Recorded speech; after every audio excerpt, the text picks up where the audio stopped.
Bonjour tout le monde, le mois d'août vient juste de commencer et j'ai décidé de faire cette petite vidéo pour vous montrer où j'en suis avec mes pots, donc mon potager en pot.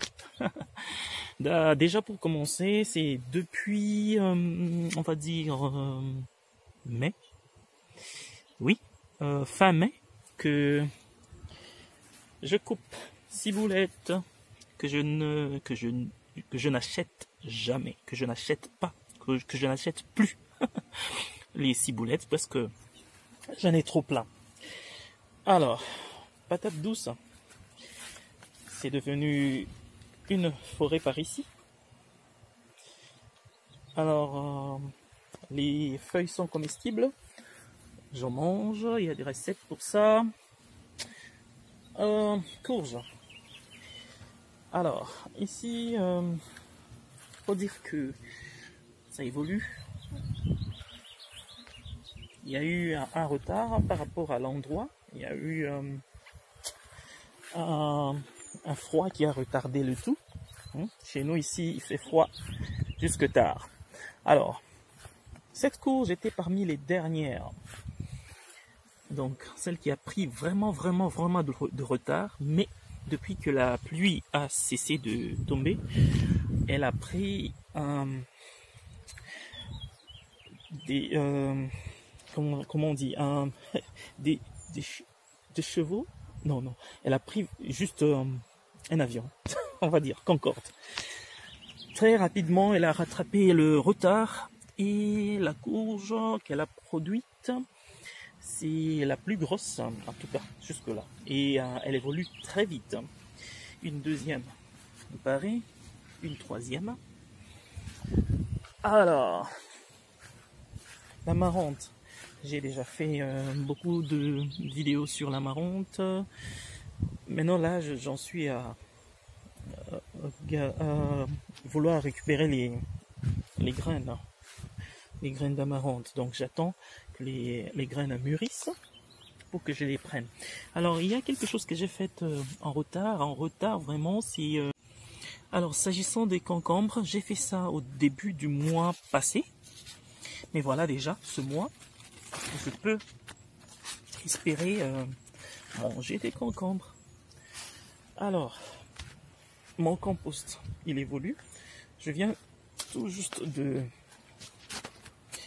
retourner un tout petit peu, mais bon, comme il y avait un peu plus d'humidité, j'ai ajouté la matière brune, mais en dessous là, c'est du bon. J'ai même pu récupérer quelques grammes, quelques kilos, notamment ça, c'est le compost que moi-même j'ai produit.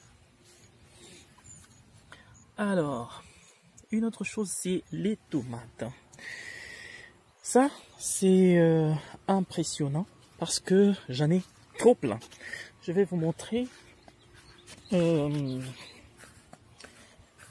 production d'un jour. Vous voyez? Tout ça, c'est pour demain.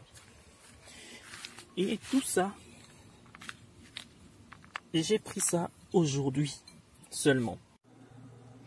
Alors là, je vais vous montrer là où je garde mes tomates. Wow. Alors, c'est j'en produis beaucoup. C'était une expérience. C'était une expérimentation. C'est ma première fois que je fais ce genre de choses dans le jardin, donc que j'exploite mon jardin. Mais là, je suis juste impressionné. Et je suis un amateur de tomates, donc j'en mange beaucoup. Malgré que je mange chaque jour. Voilà voilà ce que j'ai pour le moment. Donc, c'est pour vous dire que j'ai vraiment réussi en ce qui concerne le potager, et je crois que la saison prochaine, je vais aussi le refaire. Donc, je vais refaire parce que ça,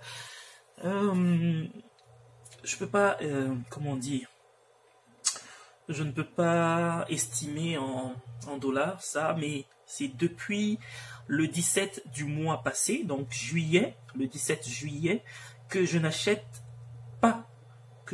plus de tomates. Donc, je vous encourage aussi à faire la même chose pour économiser. Donc voilà. Si vous avez une connaissance, en fait, si vous savez comment conserver le plus longtemps possible les tomates, vous me faites savoir pour que je puisse garder ceci pendant assez longtemps. Alors, une autre chose que j'avais oublié de mentionner, c'est que je ne laisse pas les tomates mûrir totalement sur mes pieds de tomates. Alors, la raison, c'est ne pas fatiguer les pieds de tomates, selon moi. Alors, je les cueille comme ça et je les garde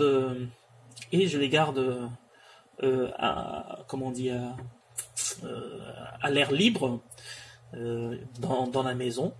Elles mûrissent totalement et puis je les mets ici. Donc, je vais revenir ici pour trier, pour les mettre de l'autre côté et pour qu'elles mûrissent totalement, qu'elles deviennent totalement rouges. Donc, voilà. En tout cas, je vous invite à faire pareil. Bye bye.